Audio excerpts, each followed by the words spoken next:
Começa agora mais um Paralelas aqui dos estúdios do Grupo RBS em Porto Alegre, hoje para receber uma convidada especialíssima. Ela criou lá atrás uma festa que marca a história da noite porto-alegrense, uma festa chamada Balonê, no Bar Ocidente, que é outro bar emblemático da cidade.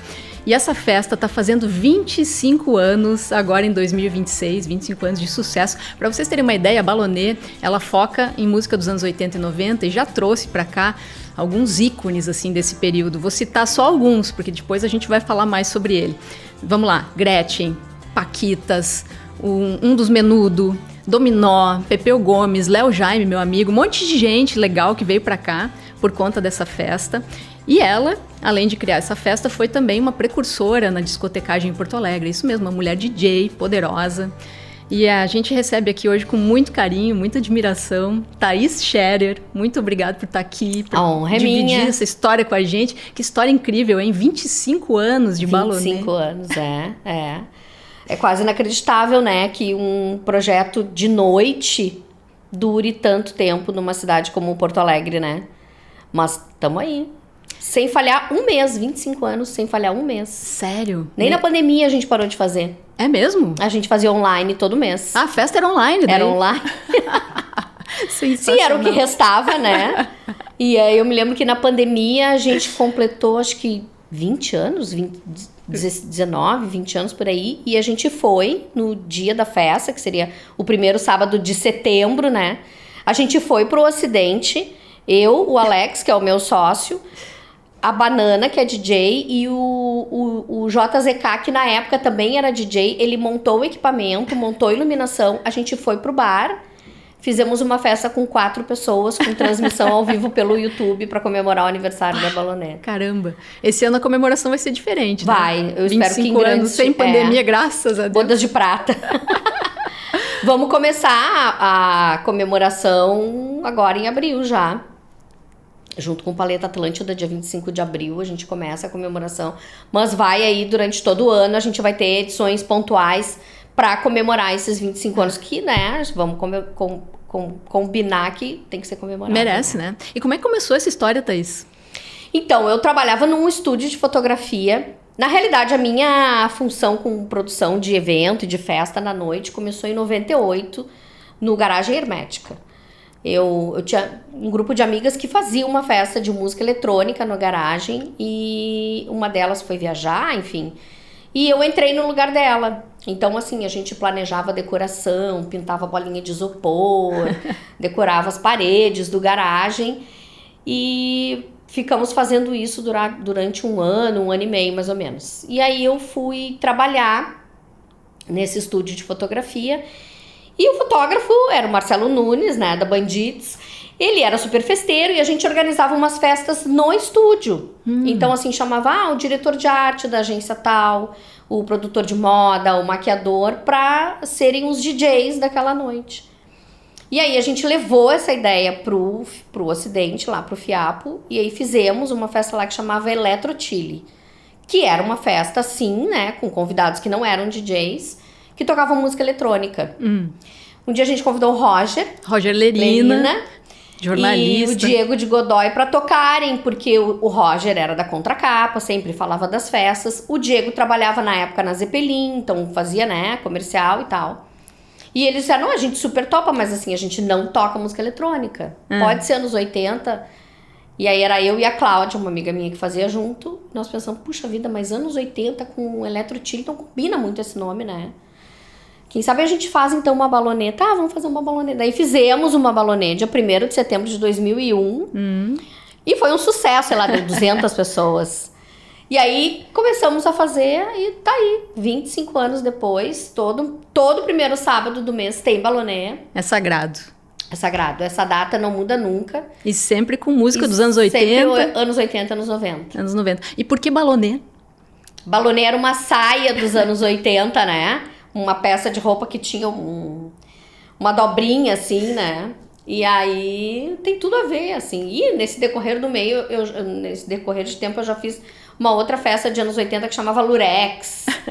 Então eu tenho, assim, essa coisa pela moda, né? Não sei se, enfim, pela essa função de trabalhar com publicidade e tal.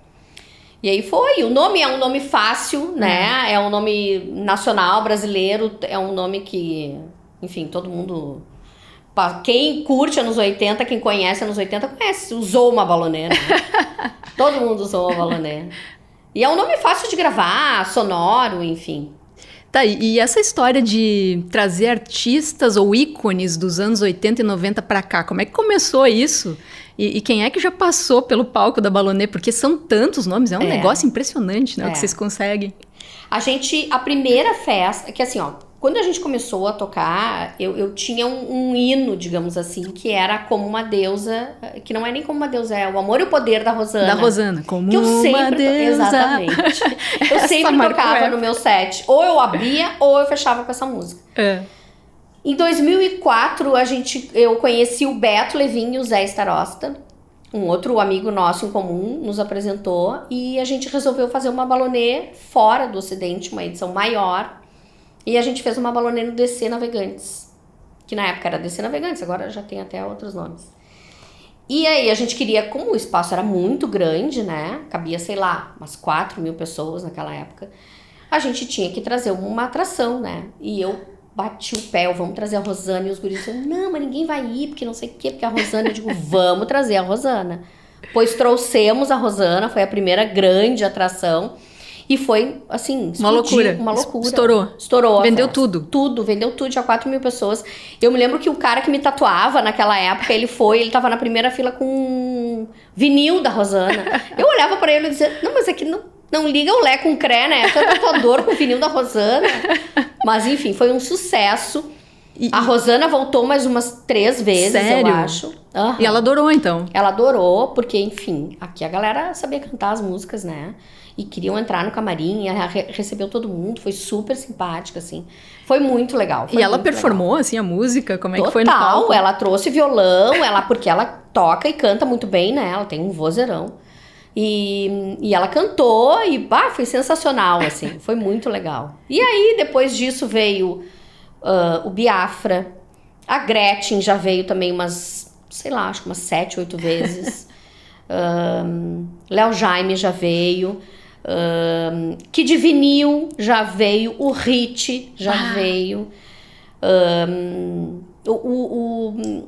O Afonso do Dominó. O Rafael do Polegar. O Luciano do Trem da Alegria. As Paquitas. Meu Deus do céu. Sidney Magal também veio, acho que umas 2 vezes. O Vando veio 2 vezes.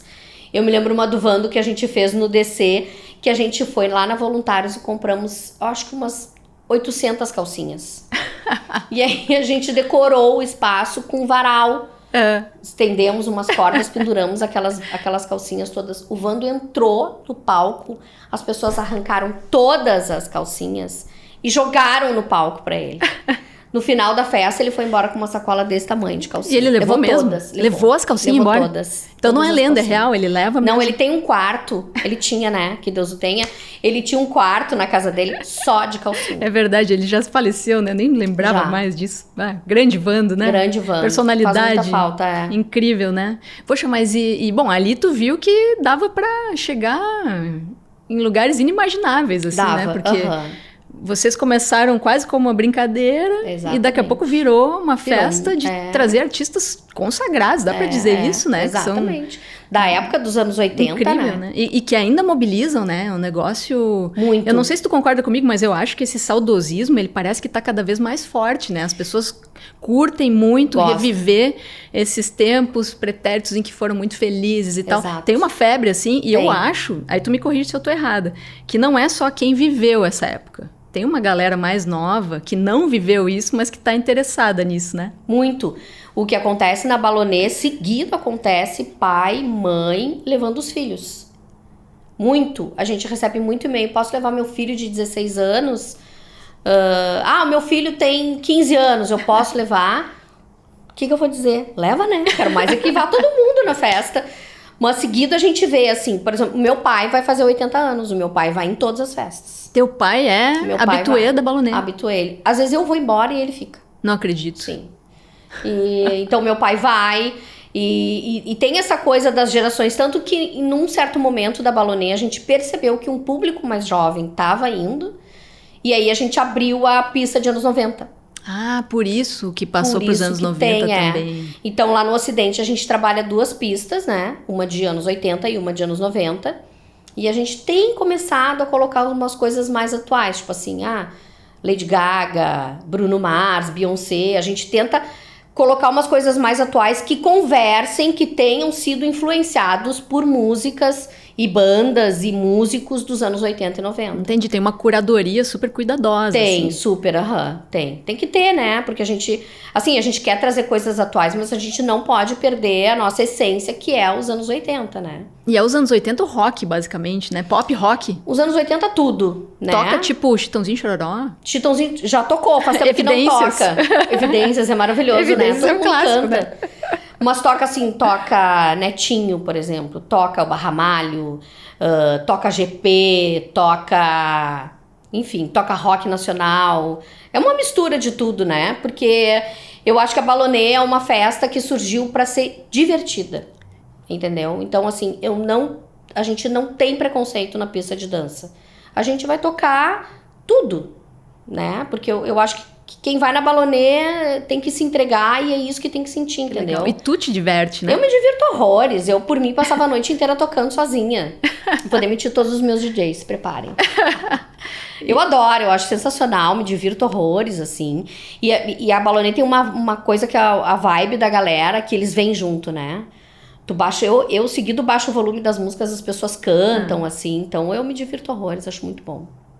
E tem uma história do Menudo, né? Menudo foi um grupo que arrasou corações, né? Sim. E vocês conseguiram trazer um dos integrantes pra cá? Trouxemos o Roy do Como é que foi isso, hein? Ele aprontou. Ele aprontou.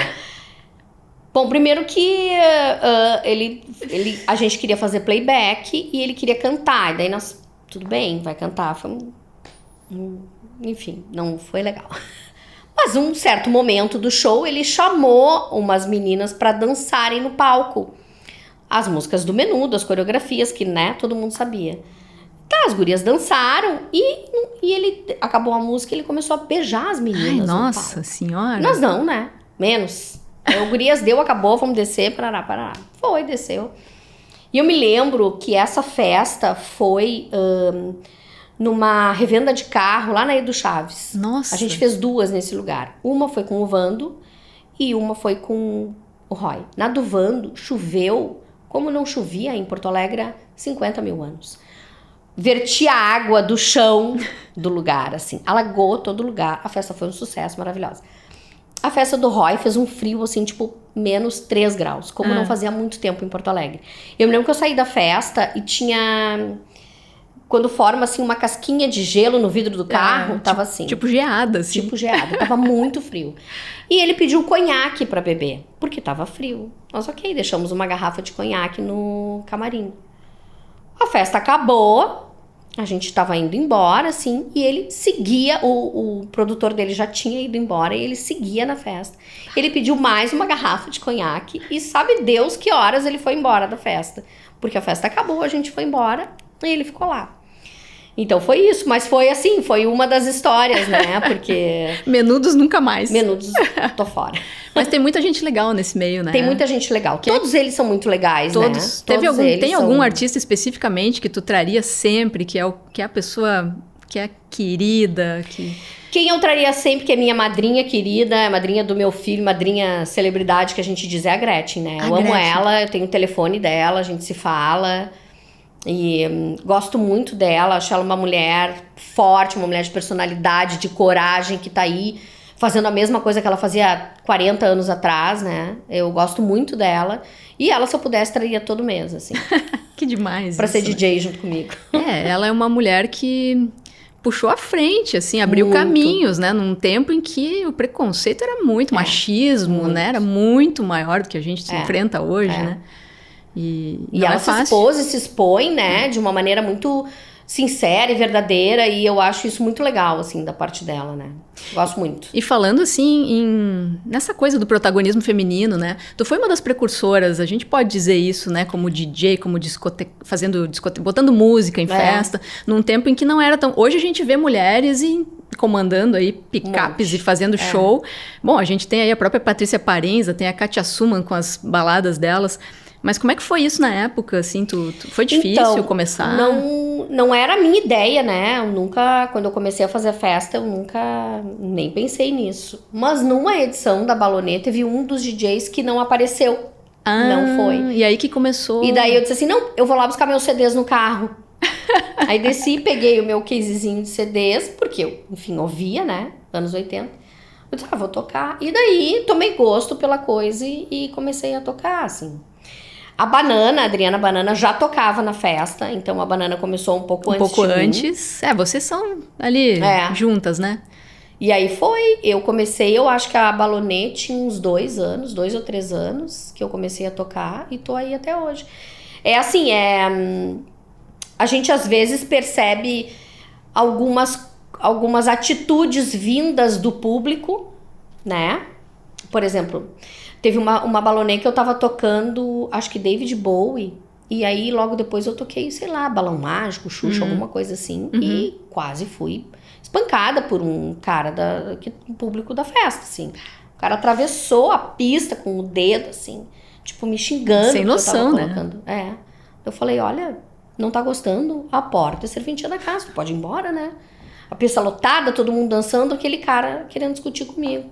São situações, assim, né? E não é a maioria, né? Não. A maioria não, de afeto, exato. de te abraçar, imagino, porque as pessoas se identificam contigo também. Sim. Tem muita mulher, né? Eu vi que vocês já fizeram uma pesquisa. Sim. Que 60%. Mostra mais de 60%. Eu acho que 68% do público é feminino, né? É feminino, né? Por que será, né, que as mulheres são maioria? Por que será?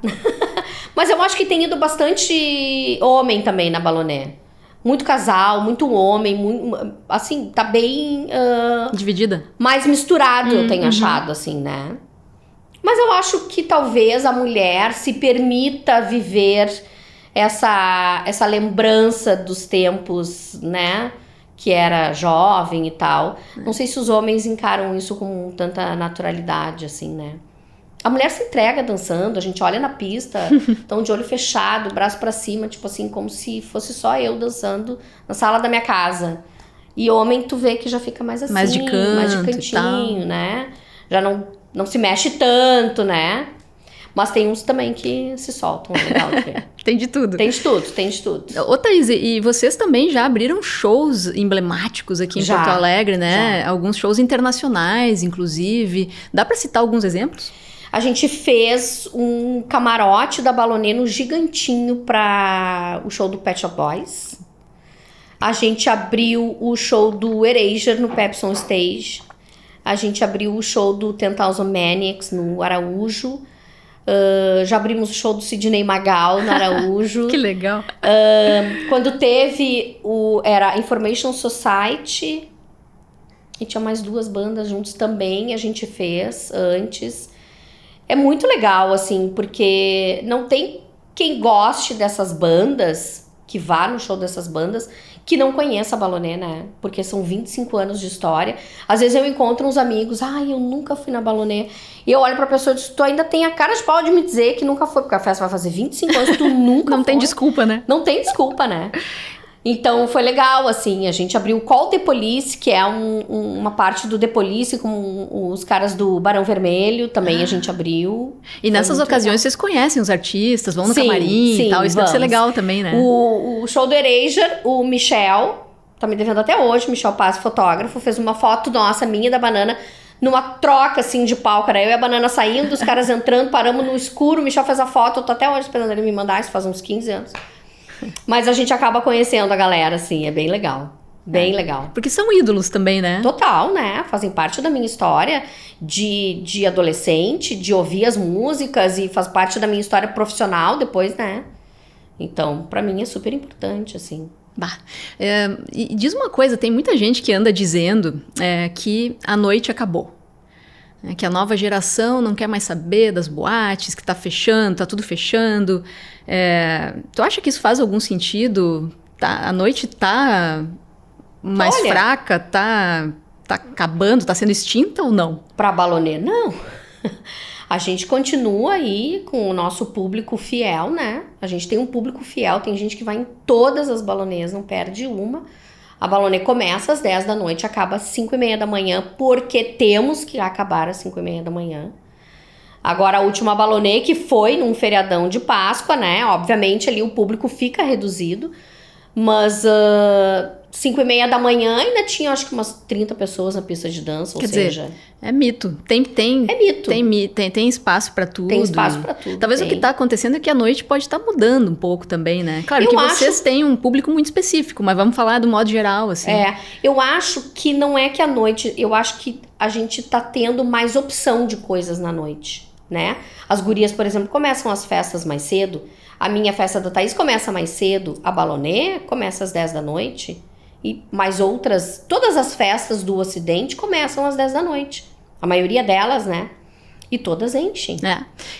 A gente ouviu há pouco tempo na Zero Hora o Facundo Guerra, que já esteve, inclusive, na Balonê, né? O Facundo, olha, há muito tempo atrás, mas teve, né? Umas celebridades, assim, já. Que é argentino, é um empresário. Exato. Ele conhece muito da noite e o repórter que fez a entrevista fez essa pergunta pra ele e ele disse, isso é uma besteira. É porque, às vezes, as pessoas vão envelhecendo e aquilo que elas entendiam como noite...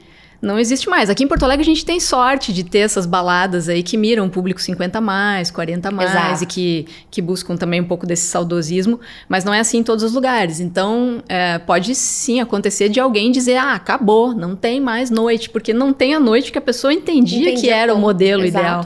Mas a gente tem uma nova geração vindo que daqui a pouco frequenta outros lugares que a gente não conhece. Sei lá, festa rave, festa nas periferias, tem o baile funk, tem todas essas coisas. E as raves continuam, né? Aquelas raves que começam na sexta, acabam na segunda, no domingo, elas continuam, assim. Eu, durante um tempo, eu fui da cena eletrônica, né, de Porto Alegre. Eu comecei na noite em 1900 Meu primeiro emprego na noite foi em 93. Eu trabalhava num bar, vendendo bebida. É mesmo. Num bar só de música eletrônica, no Gueto, que era na Independência. E era só música eletrônica. E eu já frequentava o Ocidente, eu já frequentava o fim de século. Então, o meu início da noite, assim, é eletrônico. E as raves continuam acontecendo. Claro, eu não frequento mais, mas grandes festas de música eletrônica começam às 11 horas da noite e vão até às 7, 8 horas, entendeu? É isso que eu acho que acontece, exatamente o que tu falou.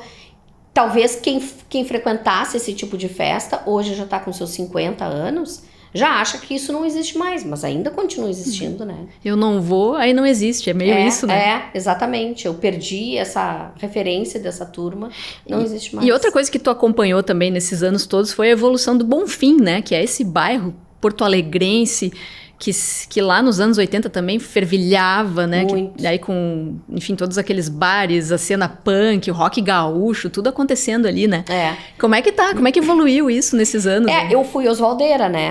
Osvaldo Aranha, pra quem não... Vamos falar também pra quem não é de Porto Alegre. Aliás, depois vamos falar disso, que o Balonê não é só Porto Alegre, ele já foi pro interior também. Já fomos pro interior, já fizemos no Rio, fizemos em Punta. Meu Deus, é incrível. Tá, mas vamos voltar pra minha pergunta. Vamos voltar pro Osvaldo. Como é que Osvaldo Aranha é uma avenida em Porto Alegre, né, que lá nos anos 80, era um monte de barzinho um do lado do outro, e bem isso, era a cena punk que vivia ali, né. Em um certo momento, não sei quando, virou uma mistura, assim, de gerações e de estilos e de tudo, que frequentava Osvaldo Aranha, o pessoal era osvaldeiro, né. E eu fui uma dessas, me lembro direitinho, em 1990, eu tinha 16 anos. Eu comecei a frequentar Osvaldo, então eu ia sexta de noite, eu ia sábado de noite, eu ia domingo de tarde. Tinha ali aquele lado ali onde tinha o Baltimore, era um bar do lado do outro, o Ocidente, e do outro lado o Lola. E lá na ponta do Parquinho da Redenção era o Luar, né, o Scalera, era tudo lá. E aí, o que a gente, em um certo momento, aquela galera meio que sumiu, né? Desapareceu. Os bares começaram a ser vendidos, tanto que hoje em dia nenhum bar daqueles existe. E eram, sei lá, uns 4, 5, né? Um do lado do outro. Talvez sobrou o Ocidente, que é o único que sobrou. A grande joia da noite porto-alegrense que tá ali ainda. O único que sobrou. Mas, ao mesmo tempo, surgiram outras atividades no Bonfim. Eu acho que o Bonfim, mesmo ainda sendo considerado um bairro boêmio, né, tem muita coisa para fazer durante o dia, assim. É um bairro super movimentado, as pessoas andam de noite, né? Por exemplo, eu moro no Petrópolis, tá? No meu bairro, depois das 8 da noite não tem ninguém na rua. No Bonfim tu vê as pessoas caminhando às 11, à meia-noite, a 1h da manhã. A Osvaldo é muito movimentada ainda, né? A gente tem ali a lancheria que permanece aberta. Lancheria do Parque, que é outro clássico, outro clássico que fica aberto até a meia-noite. O Araújo, com programação praticamente toda semana tem show no Araújo. O Ocidente tem show, tem programação todos os dias, né? De terça a sábado. Ali na própria João Teles, os barzinhos que tem aquela galera que abriu o bar ali na frente do Ocidente, do lado tem o Odessa. Então, isso eu acho que promove esse movimento e essa vida noturna no bairro. E eu acho isso sensacional, né? É sensacional. E sem falar das feiras também, né? Tem As um monte feiras, de feira legal ali, Bonfim, de tudo que é um monte tipo. de coisa, Bonfim é um baita bairro, né? Agora, te ouvindo falar, né, sobre esse negócio de ser osvaldeira e de ter vivido esse auge, né, dessa efervescência cultural que a gente teve ali, isso tá um pouco na origem do que é a história da música em Porto Alegre também, né? Muita coisa nasceu ali, né? Muita coisa nasceu. Eu me lembro de ver o Educar andando com uma tampa de patente pendurado no pescoço, juro. Uma tampa de patente pendurada. Mas como assim? Porque ele fazia gênero, assim, tipo... Sim, Educar sempre fez gênero, né? Até hoje. Mas foi sensacional aquilo pra mim, assim. E eu escutava, na época, minha irmã namorava um menino que era do rock mais pesado, digamos assim. Então eu ouvia, tipo, Metallica, Pantera, umas coisas do rock pesado. Então, assim, aí logo depois disso eu fui pro pagode. Olha como eu sou, né? Uma pessoa bem definida na música. Por isso que a Balonê é um sucesso, tô te falando.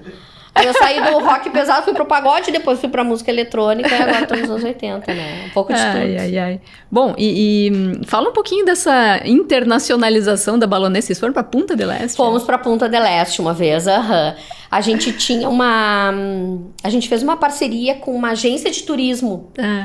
E foi muito legal, a gente montou um pacote que incluía a passagem de avião para ir para Punta, a hospedagem e o ingresso da festa. E a gente fez num salão do Conrad, que nem é mais Conrad. Sim, hoje é o Enjoy. Eu publiquei pouco na minha coluna uma matéria sobre isso que eu tive no Uruguai agora. E é uma gaúcha, que é uma das gestoras lá hoje. É incrível. E os gaúchos conhecem muito Conrad, porque naquela época lá também tinha um monte de shows lá, né? Um monte de coisa. E aí o Balonê foi parar no Conrad, que é esse grande hotel, cassino, na beira da praia em Punta del Este. Foi muito legal, a festa tava muito legal. Era uma mistura, assim, tinha o pessoal da excursão, tinha um monte de brasileiro, porque foi num feriado de novembro. Eu acho que... Não me lembro se foi o primeiro ou o segundo aquele feriado que tem em novembro. Não, deve ter sido no segundo, né? O primeiro nós estava aqui. E foi muito legal. Foi 2007, 2008, por aí. Foi demais. E eu me lembro que na época quem fazia assessoria de imprensa pra nós era o Ateliê 523, o ateliê de imprensa das gurias. Foi demais, assim. Foi uma experiência muito legal. Foi muito bacana. Que história, né? Não, tem muita coisa aí. Tem alguma outra história que eu não tenha te perguntado que tu acha legal contar? Assim, fizemos uma Balonê em Gramado uma vez, que tava um frio de rachar e tinha, sei lá, 10 pessoas na festa. De repente, do nada, para uma van na frente do bar e desce o Charly Garcia. Nossa! Que ele ia no outro dia, ele ia fazer um show em Gramado. E ele queria ensaiar, queria tocar. E ele entrou na festa e no bar tinha um piano e o cara começou a tocar e a festa virou um sucesso. Daí encheu. Com 20 pessoas, não. Não, foi uma festa Continuou pra casa. Caramba! Mas foi uma experiência inesquecível, assim, o cara tocando ali, né, na nossa pista de dança. Foi demais, foi demais. Tu já pensou em escrever um livro? Já. Nossa! A gente já pensou nisso. A gente já pensou. E eu acho que mais cedo ou mais tarde a gente vai ter que escrever. Poxa, porque não é só uma festa qualquer, a gente tá falando um pouco também de identidade cultural, de... Sei lá, vocês são um pouco Porto Alegre, assim, né? De escrever um pouco a história da cidade, dessa coisa da cultura, que é tão difícil de mensurar, assim, né? E que tá aí nessa... Não, a gente quer escrever um livro, a gente quer fazer um documentário, né? Esses dias a gente fez uma reunião com o Feijão, que é o nosso DJ e também faz os nossos flyers, porque a gente precisava pensar num flyer específico de um evento. E aí nós levamos uma caixa, que a gente tem quase todos os flyers. Porque quando a gente começou a Balonê... Vocês guardaram tudo. Tem um monte de coisa guardada. Isso é histórico, né? Quando a gente começou a Balonê, a gente imprimia naquela época. Não tinha rede social, não tinha nada disso, né? A gente imprimia os flyers e a gente ia pra rua panfletear. Literalmente, a gente ia pra noite panfletear.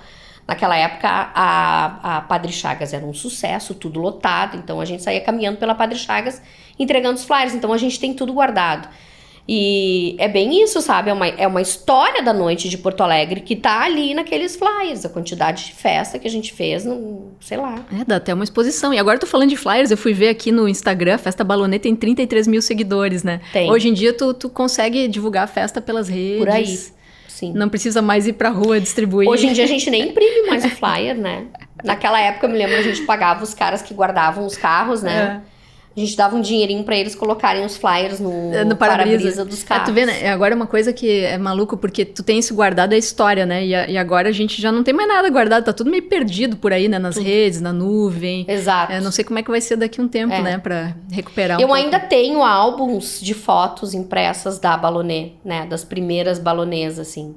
Que a gente fazia foto, não tinha nem as câmeras digitais ainda, né? A gente fazia no filme mesmo e revelava. E aí depois começaram as digitais, mas a gente ainda imprimia umas fotos, né? Legal. Ô Thaís, e tu tá com uma festa nova agora, né? Tô. Não basta ter uma balonê, tu ainda teve que criar outra festa agora, Pois é isso? Aconteceu assim, ó, quando eu tive o Antônio, eu vou só dar uma introdução. Eu tive o Antônio com 45 anos, então todas as minhas amigas ou não teriam mais filhos, ou já tinham filhos mais velhos. Então eu era meio perdida ali na coisa da maternidade, eu não tinha com quem conversar, eu entrei para um grupo no Facebook naquela época, que eram mães do mundo inteiro, assim, era um grupo coordenado por um pediatra. Passou aí o tempo, não sei o quê, quando o Antônio fez 9 meses, a pandemia começou, e o meu tempo no grupo venceu, era 6 meses. E aí ele me ligou, quero saber se tu quer renovar e tal, daí eu falei, olha, começou a pandemia, eu tô sem trabalho, né, porque parou festa, parou publicidade, parou tudo, né. Não vou ter dinheiro para pagar a renovação. Ele, não, então eu vou te fazer uma proposta, quero te chamar para ser consultora de sono. A gente vai te ensinar, tu vai fazer consultoria. Tá bem. Consultora de sono, Thaís? Consultora de sono Mas infantil. que história louca. Não, olha, guria. Trabalhei com coisas. Fui ser consultora e sou formada em Direito, né? Quer dizer assim, eu sou literalmente dos 8 aos 80, sou eu. Eu fui trabalhar com consultoria de sono infantil durante a pandemia. E aí, ele me fez uma proposta uma vez, que foi assim, vamos fazer uma festa para as mães da consultoria. E a gente fez uma festa online, né, porque tinha muita gente do Brasil, mas tinha mãe do mundo inteiro. E nessa festa que eu fiz para elas, eu tocava de tudo, eu não tocava só anos 80, né. As balonês continuavam acontecendo todo mês online, a gente fazia, e surgiu esse projeto e eu comecei a tocar. Quando eu fiz esse evento para elas, eu pensei, eu podia fazer uma festa, né? Onde eu pudesse tocar esse tipo de coisa, que não fosse só nos 80. Enfim, acabou minha função lá com ele, eu segui fazendo as balonês e tal, mas aquela coisa ficou na minha cabeça, né? Porque, enfim, eu toco em casamento, então em casamento às vezes eu toco de tudo, eu não toco só nos 80. E aí, esse ano, como a Balonê completa 25 anos, achei que eu poderia dar um passo à frente e fiz a festa da Thaís. Eu fiquei muito tempo pensando num nome, né? Eu escrevia de madrugada, eu acordava, sonhei, vou lá escrever uns nomes, assim. E depois, no outro dia, eu li, eu disse, mas não é isso que eu quero, sabe? E aí, pra ser bem sincera, eu fui inspirada na festa da Bia, que era uma festa que acontecia, acho que final dos anos 90 ali, no Bucaneiro. E aí, eu inventei a festa da Thaís, que acontece lá no Encoraçado, meio a cada 2 meses, assim. Eu fiz a primeira em março, a segunda em maio, e foi muito legal, porque eu achei assim, eu me desafiei a tocar coisas que não eram anos 80, porque eu fiquei com medo, né, eu disse, vou chegar lá, vou acabar tocando só nos 80, anos 90, né, e não, foi o que eu menos toquei. Eu toquei coisas atuais, assim. E o pessoal gostou? Adoraram. A festa foi muito elogiada, as pessoas estavam muito animadas, foi muito legal. Festa foi da um Thaís. Retorno muito legal. Quando ela fizer 25 anos, a gente volta aqui, então. Isso, pra falar dos 25 anos da festa da Thaís e dos 50 anos da festa Balonê. Poxa vida. Ô, Thaís, tu tava falando de maternidade, né? Maternidade tardia, assim, como é que foi isso, hein? Super tardia, né? Tu queria muito? Como é que foi? Então, eu até me casar, eu não queria nada, né? Eu passei por um momento que eu queria ser mãe solo. Aí uma amiga minha foi mãe solo, eu disse, nem morta, não quero isso pra minha vida, é muito difícil. E eu admiro muito quem, né, segue esse projeto, ou enfim. E aí, com 39 anos, eu acabei casando com meu marido, né? E aí a gente vamos então ter um filho. E foi aí um processo longo. Eu comecei a tentar engravidar com 41. E aí, obviamente, né? A gente sabe que hoje em dia a mulher tá muito avançada em muitos sentidos da vida, mas a nossa natureza humana e genética não acompanhou. E é muito difícil depois dos 38, 40 anos engravidar. E aí fui. Engravidei 3 vezes, natural, porque eu conseguia engravidar muito rápido. Só que todas as vezes que eu engravidava, o meu feto tinha uma alteração genética. E aí, geralmente, era, como eles chamam, uma gravidez incompatível com a vida. Então, eu tive 3 gravidezes natural, perdi as 3. Eu fiz 2 tentativas de fertilização. Na primeira, eu não consegui coletar nenhum óvulo. Aí, na segunda, eu consegui coletar, consegui fertilizar, mas os óvulos não evoluíram. E aí, eu engravidei através de uma doação de óvulos. Fui pra Espanha fazer um tratamento. Isso o Antônio vai fazer faz uns 8 anos, mais ou menos. E foi demais, assim, foi muito... Naquela época ainda era uma coisa muito restrita a poucos lugares, né? Porque o que acontece? Aqui no Brasil existe a doação de óvulos, mas não existe mulheres dispostas a doar os seus óvulos. Porque quando tu entra numa clínica de fertilização, o que acontece? A pessoa que doa o óvulo é uma pessoa que também está numa clínica de fertilização, fazendo um tratamento, talvez pelo marido, talvez por uma outra questão, que não seja a falta do óvulo, ou um óvulo imaturo, como eles chamam os óvulos que não fertilizam, né? Geralmente das mulheres mais velhas. Então, tem muito menos, né, oferta na época, aquela que eu estava tentando. Então, assim, se eu fizesse aqui no Brasil, eu ia entrar numa fila de espera e ia ficar 3 anos, uma média de 3, 4 anos esperando. Eu já tava com 42, 43. Eu disse, não, eu vou ter filho com 50. Eu acho muito tarde, até fisicamente falando, né? Porque, enfim, a gente sabe que a gente cansa. E aí, a clínica que eu fazia tratamento aqui tinha um convênio com uma clínica na Espanha. Inclusive, o médico lá era um brasileiro. E daí, a gente fizemos lá. Mas já sei que hoje em dia tá muito mais fácil esse processo. Já tem a clínica aqui em Porto Alegre, em São Paulo, no interior, na Argentina. Então, meninas, vou dar um conselho: congelem os seus óvulos. Isso é muito importante. Quem tem ali seus 30 anos, não quero ser mãe, congela os óvulos. Depois, se não usar, doa. Pronto. Né? E na Espanha, vocês foram juntos? Ficaram muito tempo lá? A gente foi junto, eu e o Beto, né?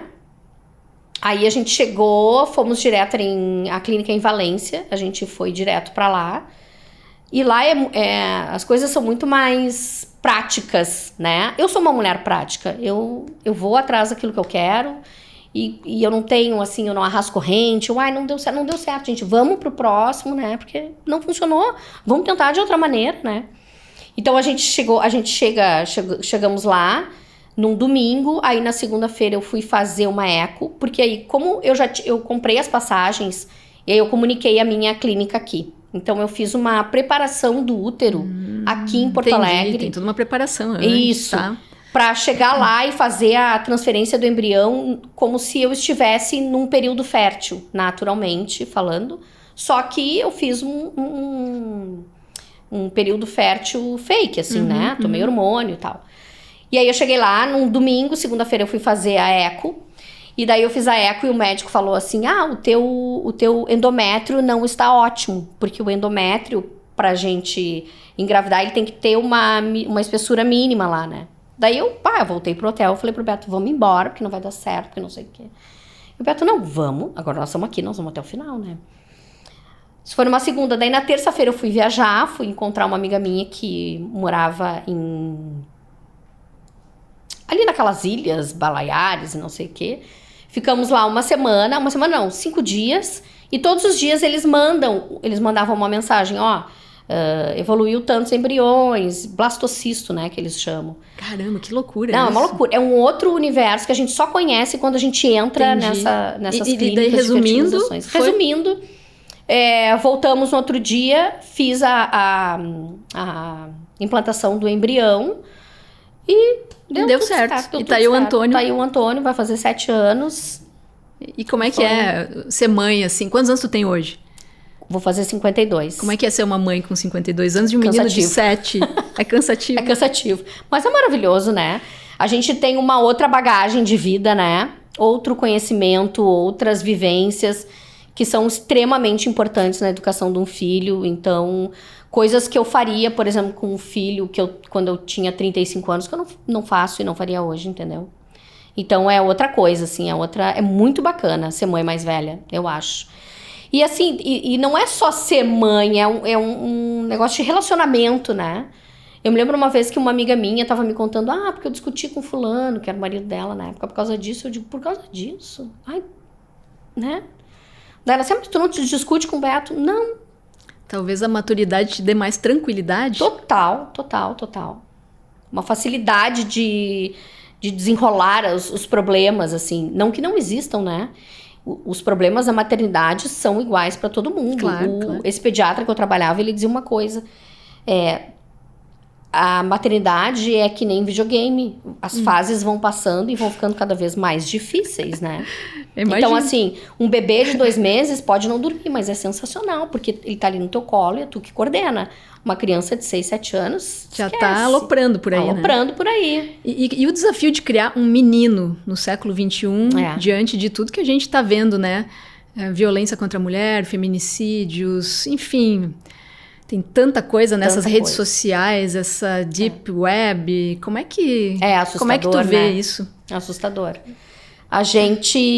O Antônio sempre é muito engraçado, assim. Ele sempre teve uma ligação muito forte com as meninas na sala de aula, né?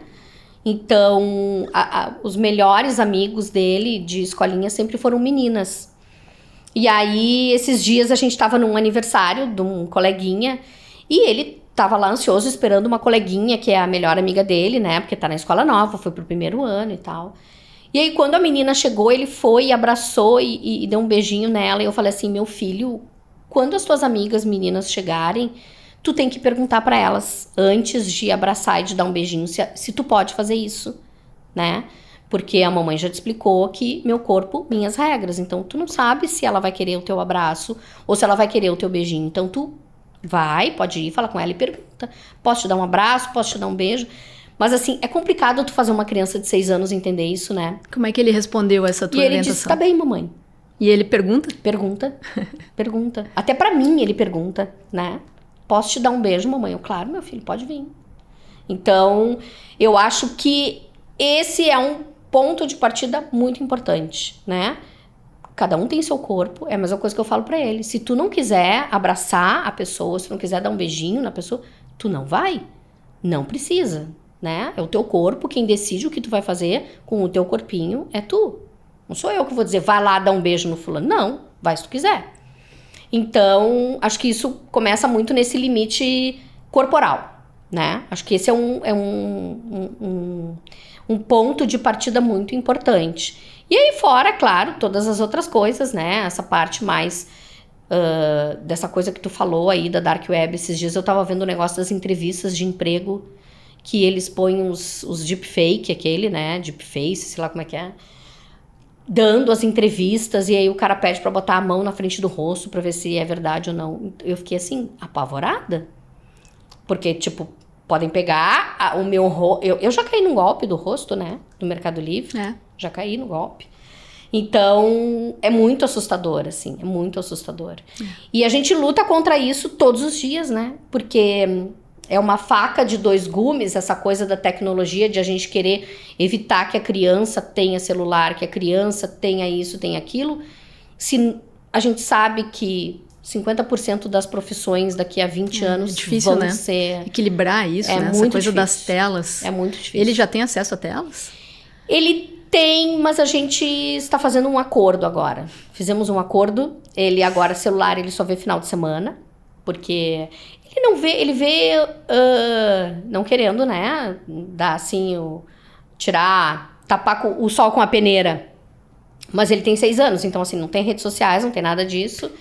Ele vê YouTube, que é o canal dos caras que estão jogando, né? E aí ele aprende a jogar olhando os caras jogar, e daí ele joga no celular.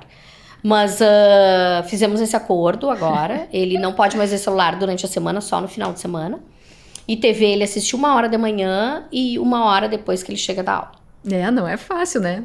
Não é fácil. E pensa a gente lá atrás olhando a Xuxa, aqueles negócios. O dia inteiro. Eu não sei como é que a gente sobreviveu também, não né? sei. Porque era uma loucura, né? Era uma a loucura. gente olha hoje aqueles programas que tinha nos anos Bizarro. 80. Poxa vida, né? Bizarro. Thaís, e o Antônio já foi na Balonê ou vai na Balonê? Então, a gente tem um projeto que é Balonê Kids. Então que é pra criança. Então, o Antônio já foi. Ele, inclusive, queria fazer de aniversário de 7 anos, ele queria fazer uma balonê. Não acredito. Eu ainda tô pensando se eu vou fazer ou não. Mas a gente fez uma Balonê Kids o ano passado com o pessoal da Ultraman, que eles têm um projeto que chama Ultra Kids, que foi lá no Fuga do 4º Distrito, que foi demais, assim. Tinha 600 pessoas, foi no Dia das Crianças, foi muito, muito legal. E tem previsão de ter de novo? Então, eu tô tentando fazer agora dia 12 de outubro de novo. Opa, então tá. Me avisa pra eu falar na minha coluna sobre isso, tá bom? Nosso tempo tá chegando no fim. Que pena, tinha tanta coisa pra falar. Mas, assim, maravilhosa a conversa. E olha, demais, tua história é incrível. Assim, acho que é um exemplo aí pra outras mulheres também. Isso aí, tem que correr atrás, tocar né? em frente. Né? Acreditar em si mesma. Acreditar que no fim tudo dá certo. Tá bom, muito obrigada, tá? Muito obrigada, eu te agradeço. Muito obrigada, adorei. E pra vocês, um beijo e até a próxima.